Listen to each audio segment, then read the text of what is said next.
1절 말씀에 의하면 예수께서 이 말씀을 다 마치시고, 이 말씀이 뭐냐? 24장 25장에 있는 말씀입니다. 24장 25장 말씀은 예루살렘이 무너진다, 그리고 성전이 파괴된다. 그랬더니 제자들이 묻죠. 언제요? 그때는 무슨 일이 일어납니까? 라고 물었을 때 주님께서 그것에 대한 이야기를 쭉 했었죠. 결론을 말씀드리면 언제, 무슨 징조, 그거는 사실은 나도 잘 모른다. 그래서 어떻게 해야 되느냐? 그런 것을 이렇게 일어날 수 있는 그런 어떤 비슷한 징조가 있을 때 어떻게 해야 되느냐? 너희들의 삶의 자세, 신앙의 자세는 준비하라, 깨어 있으라. 이게 이제 예수님께서 하셨던 말씀이죠. 그거를 24장, 25장 두 장에 걸쳐서 길게 설명하셨습니다. 이 말씀을 다 마치셨습니다. 이제는 정말로 십자가를 질 때가 가까이 왔습니다. 약 이틀 전 정도 될 것 같습니다. 십자가 지기 바로 하루나 이틀 전 주님께서 이 말씀을 다 마치시고 제자들에게 이르는 말씀입니다. 뭐라고 이르셨느냐? 마지막으로 하시는 말씀 2절 보시면 너희가 아는 바와 같이 이틀이 지나면 유월절이라 인자가 십자가에 못 박히기 위하여 팔리리라 하시더라. 주님께서 십자가에 못 박히기 위해서 팔린다는 말씀을 하셨습니다. 이미 우리는 많이 새벽 설교를 들으면서 배웠습니다. 예수님께서 예루살렘에 올라가서 잡혀서 고난당하고 십자가에 달려서 죽고 사흘 만에 부활하리라. 몇 번 말씀하셨죠? 3번 말씀하셨습니다. 마태복음에 보면 예수님께서 본인의 죽음, 부활을 3번 말씀하셨습니다. 그렇게 해서 예루살렘에 올라왔습니다. 예루살렘에 가면 그런 일들이 있다. 계속 말씀하셨을 때 제자들이 받아들이기가 너무나 어렵죠. 아니, 예수님 살아 계신데 그거랑 똑같아요. 이미 24장 25장에 있는 말씀처럼 이 예루살렘 성이 무너진다. 성벽이, 그 다음에 성전이 돌 위에 돌 하나도 남지 않을 만큼 다 파괴된다. 아니, 이렇게 잘 있는데 왜 이게 무너진다 그럽니까? 왜 이게 파괴된다 그럽니까? 예수님이 말씀하시는 것이 이해가 안 되죠. 마찬가지입니다. 예수님께서 지금 인기가 많고 사람들이 많이 따르고 그러는데 주님께서 말씀마다 계속 내가 예루살렘에 올라가야 하겠고, 예루살렘에 올라가면 잡혀서 고난당하고 십자가에 못 박혀 죽고 사흘 만에 다시 살아나리라, 이 말씀을 하시는데 이해가 안 되는 겁니다. 받아들이기가 너무 힘든 겁니다. 그거를 3번 말씀하셨습니다. 처음에 들었을 때, 두 번째, 세 번째 들었을 때 제자들의 반응이 조금씩 다릅니다. 나중에는 별로 제자들이 반응도 안 합니다. 왜요? 첫 번째는 굉장히 힘들었어요. 왜 이런 말씀을 하셔? 그러면서 예수님 그러면 안 됩니다 막 말렸는데, 두 번째 하셨을 때는 조금 신경 썼죠. 세 번째는 그 말씀에 신경도 안 씁니다. 아이, 우리 주님 또 말씀하시네. 그런데 3번 정식으로 말씀하셨습니다. 예루살렘에 가면 이런 일이 벌어진다. 예루살렘에 가면 이런 일이 벌어진다. 예루살렘에 가면 이런 일이 벌어진다. 예루살렘을 계속 말씀하셨는데 지금 예수님은 예루살렘입니다. 이틀 있으면, 하루나 이틀 있으면 십자가를 져야 합니다. 그렇다 그러면 이게 마지막 말씀입니다. 마지막. 십자가 지기 마지막에 다시 한번 볼까요? 2절을 다시 볼까요? 너희가 아는 바와 같이 이틀이 지나면 유월절이라 인자가 십자가에 못 박히기 위하여 팔리리라. 마지막 말씀하셨습니다. 마지막으로 정말로 잡히기 전에 말씀하시는 겁니다. 제자들 아무 반응이 없습니다. 예수님 말씀하시는 게 너무나도 익숙해졌습니다. 아무 말씀 없습니다. 팔린다고 말씀하셨는데도 아무 반응이 없어요. 근데 3절을 보시면 그때에 대제사장들과 백성의 장로들이 가야바라 하는 대제사장의 관정에 모여 있다 그랬습니다. 여러분, 여기서 대제사장들과 백성의 장로들이 가야바라 하는 대제사장의 관정에 모였다. 대제사장들이라 그랬습니다. 이 대제사장들이라고 하는 것은 이제 또 계속 나오니까 후에 설명하기로 하고요. 원래는 대제사장은 구약시대는 한 명입니다. 예수님 당시에는 한 명이 아니라 대제사장이 많았습니다. 왜 많은지는 나중에 설명하기로 하고요. 원래는 하나님께서는 대제사장을 한 명만 두셨습니다. 그 대제사장은 대제사장이 된 다음에 죽을 때까지 대제사장직을 감당하는 겁니다. 나머지는 다 제사장들이죠. 제사장은 많으니까 제사장 드리고, 대제사장은 한 명밖에 없으니까 그냥 대제사장 이렇게 말하지 대제사장들이라고 말하지 않습니다. 그런데 예수님 당시에는 대제사장이 많았습니다. 그래서 대제사장들이에요. 그런데 그 대제사장들 중에 한 명, 가야바라고 하는 대제사장, 그 사람의 관정에 모여있다. 그 사람이 사는 집에 다 모였다. 누가요? 대제사장들이 모이고 백성의 장로들이 다 모였다. 뭐하러요? 4절 보세요. 예수를 흉계로 잡아 죽이려고 의논하기 위해서 모인 겁니다. 이렇게 의논하는 것은 많았습니다. 굉장히 많았는데 지금도 또 거기 모여가지고서 예수를 어떻게 흉계로 잡아 죽일까 의논하였습니다. 의논의 결론이 뭐냐? 5절 말하기를 밀란이 날까 하노니 명절에는 하지 말자. 이게 결론입니다. 무슨 흉계를 내가지고서 죽이자, 어떻게든 예수님을 잡아 죽이자, 이 논의를 참 많이 했는데 이게 마지막 논의인데 논의의 결론은 지금은 명절이다. 명절이니까 여러분, 예루살렘의 명절이면 사람들이 어떻게 해요? 명절에는 전국에 있는 사람들이 다 모이죠. 그렇지 않아도 예수님이 인기가 많아가지고 사람들이 몰려다니는데, 그런데 이 명절에 사람들이 엄청 많이 몰려드는데 예수를 그 사람들 보는 앞에서 잡아서 죽이면 밀란이 나니까, 그러면 예수 잡아 죽이려고 그러다 우리가 다 죽게 생겼으니까 이때는 하지 말자. 이게 결론이에요. 여러분, 사람이 이렇게 결론 내렸어요. 그러면 예수님께서 이 명절에 안 죽어요? 죽어요. 이 명절에. 이 사람들은 실컷 의논해놓고, 그리고 결론이 이때는 밀란이 일어나니까, 사람들이 난리를 피우니까 큰일 나니까 하지 말자가 이게 결론인데, 그런데 그 결론과 상관없이 예수님이 잡혀서 죽어요. 여러분, 그 시각은 하나님이 정하시는 거죠. 아무리 계략을 많이 써도 못 잡아 죽여요. 지금은 하지 말자 그랬는데 그 일이 벌어졌어요. 예수님의 시각을 누가 정하셔요? 사람이 정하는 게 아니고, 대제사장이니까 정할 수 있는 것이 아니고, 백성의 장로들이니까 권력이 있어서 그 시간을 정할 수 있는 게 아니라, 그 시간을 정할 수 있는 분은 하나님이셔요. 그래서 잠언 16장에 뭐라 그랬어요? 사람이 마음으로 그 길을 계획할지라도 그 걸음을 인도하시는 분은 누구셔요? 하나님이셔요. 사람이 아무리 계획을 짜보라고요, 그 계획대로 되나?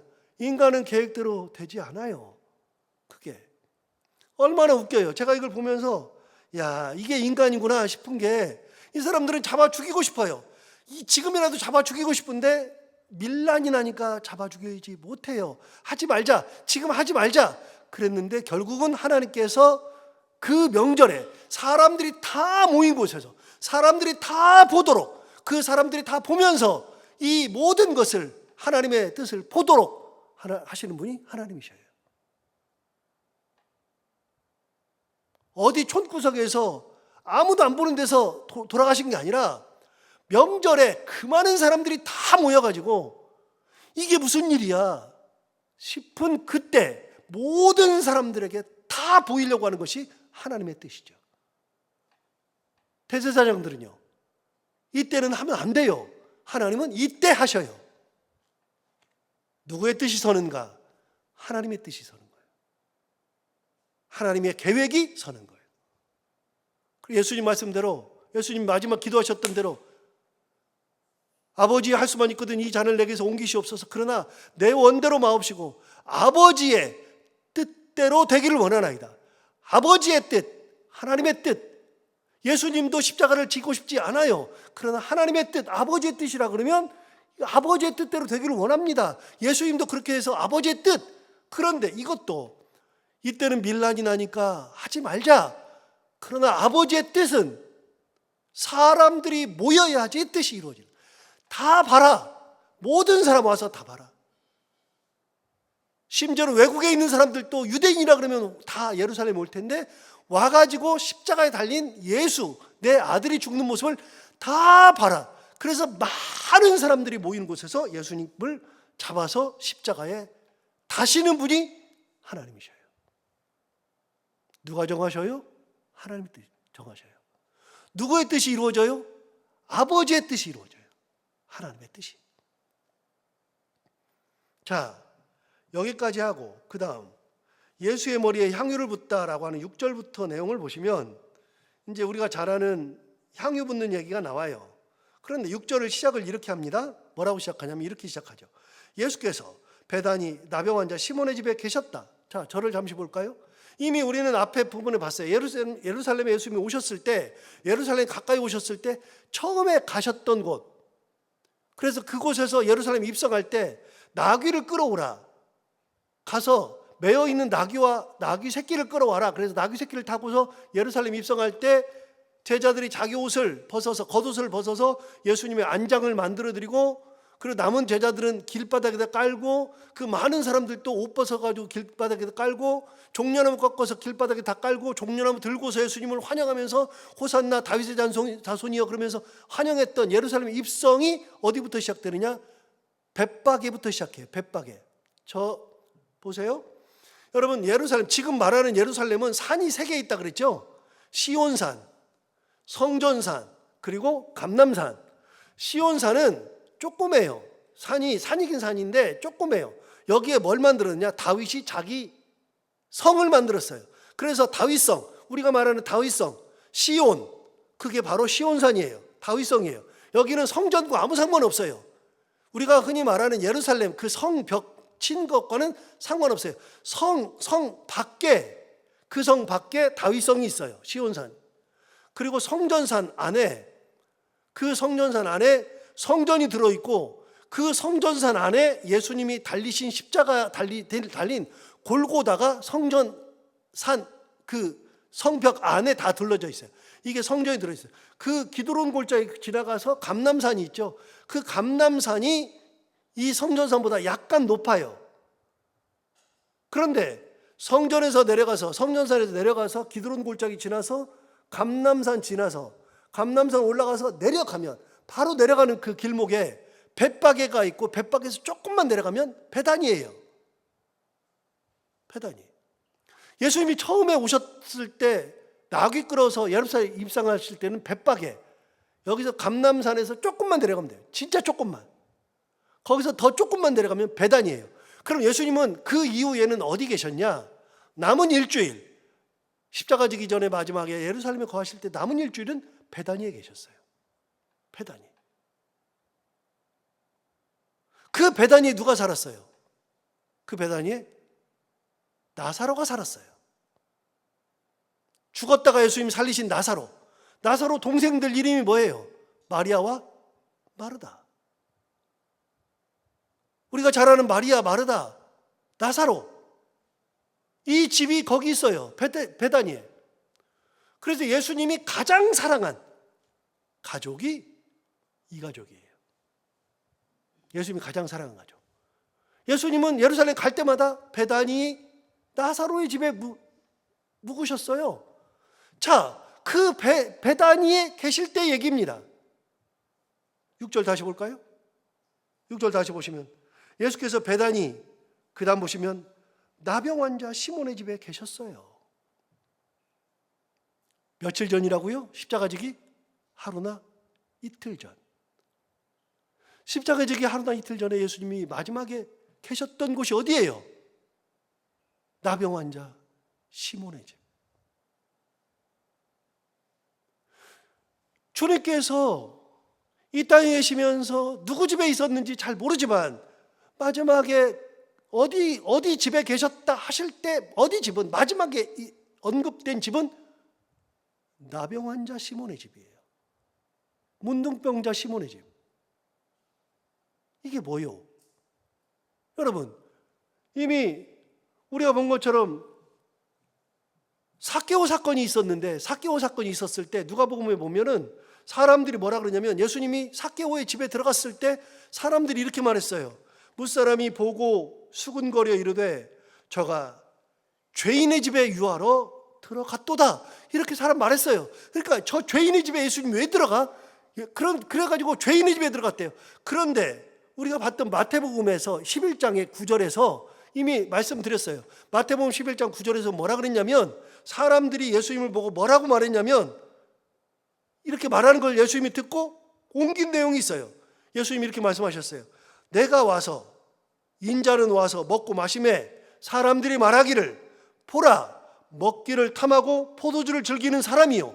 그래서 사람들이 예수님을 보고 뭐라 그러냐면 먹기를 탐하고 포도주를 즐긴다. 이 말은 뭐예요? 바로 앞에 세례 요한 얘기를 했어요. 세례 요한은 안 먹었더니 세례 요한은 안 먹고 금식하고 막 그러니까 저 사람 귀신 들려가지고 그런다. 안 먹으면 귀신 들렸다 그러고 예수님은 먹었더니 사람들이 뭐라 그래요? 저 먹기를 탐하고 포도주를 즐기는 자. 그러니까 다 만들어내는 거예요. 싫으면 다 만들어내는 거예요. 그러면서 먹기를 탐하고 포도주를 즐기는 사람이요. 그러면서 사람들이 예수님한테 뭐라고 하는지를 마지막에 얘기했어요. 세리와 죄인의 친구로다. 사람들은요 예수님 보고 그때 뭐라 그러냐면 세리와 죄인의 친구라 그랬어요. 여러분 죄인은 당연히 멀리해야죠. 세리는 죄인이죠. 그도 멀리해야죠. 그런데 예수님은 세리랑 어울렸거든요. 죄인과 같이 있었거든요. 그런데 여러분 예수님 별명이 그거예요. 사람들은 다 무시하는 사람들, 다 멀리하는 사람들, 그런 사람들과 친구가 예수님이에요. 그게 별명이에요. 그런데 마지막 돌아가시기 전에 하루 이틀 전에 어디 가셨어요? 문둥병자 집에 갔어요. 나병 환자 시몬의 집.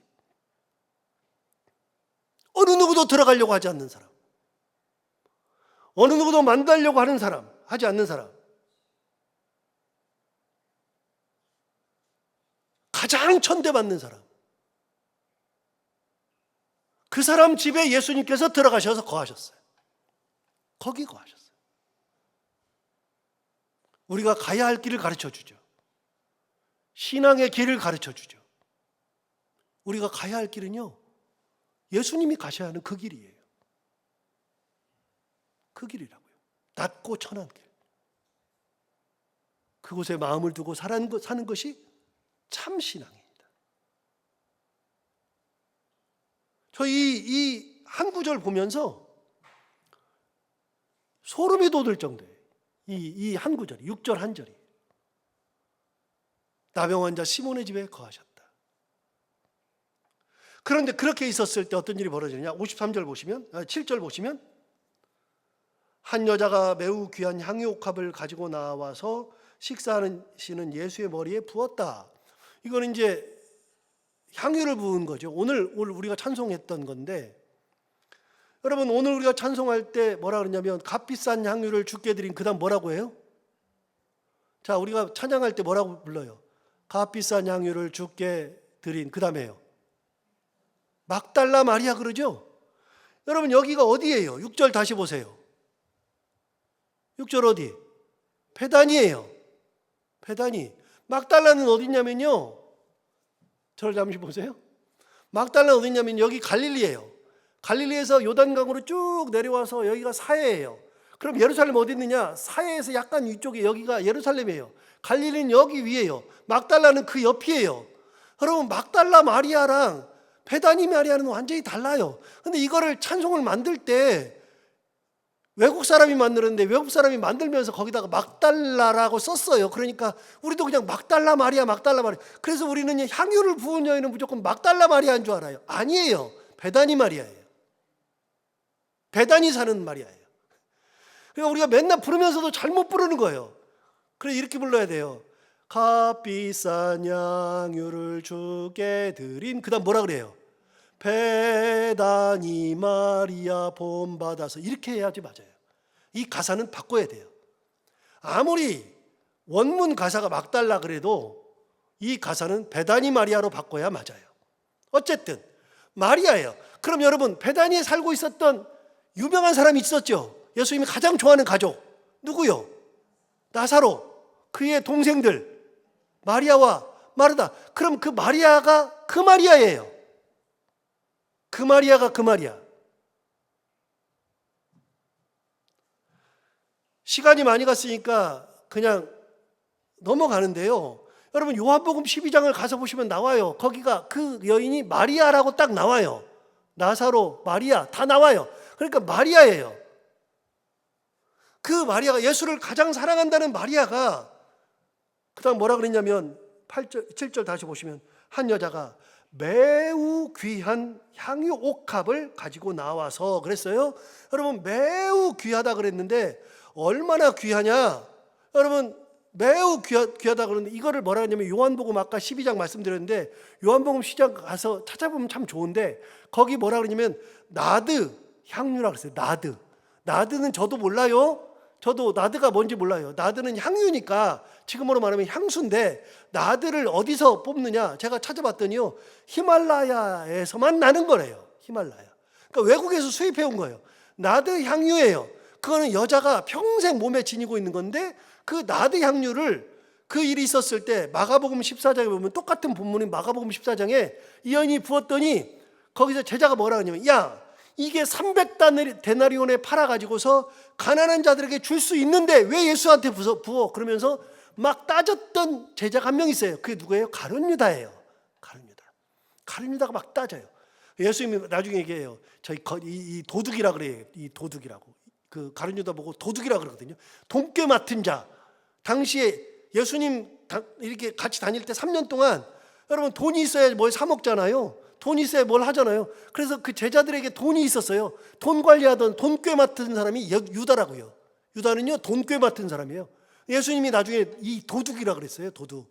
그런데 이 유다가 뭐라 그러냐면 그 마리아한테 야 이걸 300데나리온에 팔아가지고 가난한 사람한테 줄 수 있는데 이거 아깝게 야 그거를 다 한 번에 부어버려? 여러분 이 데나리온은 뭐냐면 성경을 볼 때 데나리온이라고 나오면요 하루 품삯이에요. 무조건 하루 품삯. 한 데나리온 하루 품삯. 그런데 300데나리온이면 며칠이에요? 300일이에요. 하루에 10만 원 잡고요. 10만 원 잡고 그냥 10만 원 잡고 300데나리온 그러면 3천만 원이에요.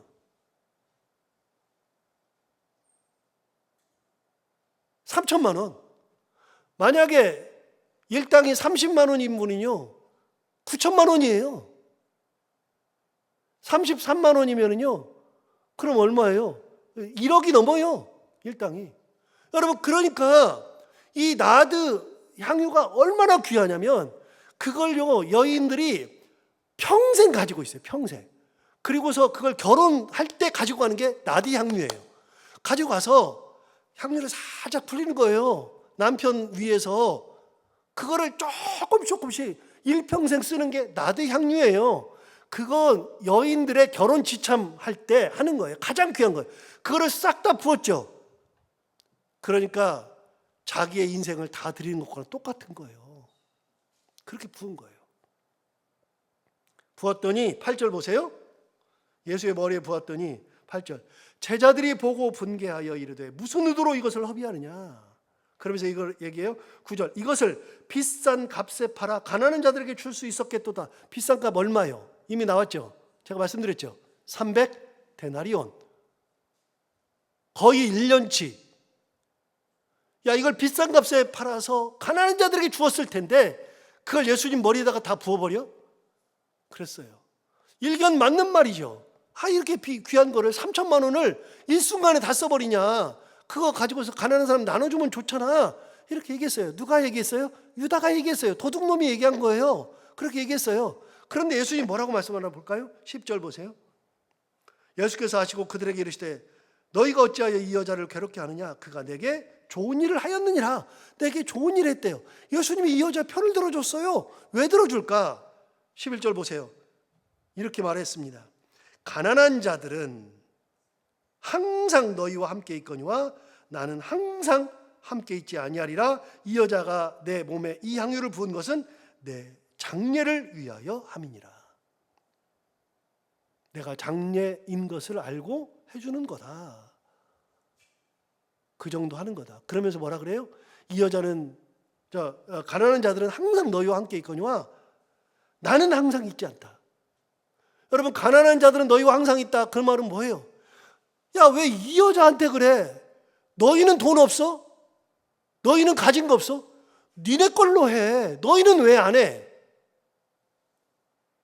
우리는 그런 적 많잖아요. 다른 사람들 뭘 하면은 간섭할 때가 많잖아요. 그럴 때마다 항상 누굴 생각해야 되냐면 나를 생각해야 된다 그러잖아요. 내가 똑바로 하고 있는가?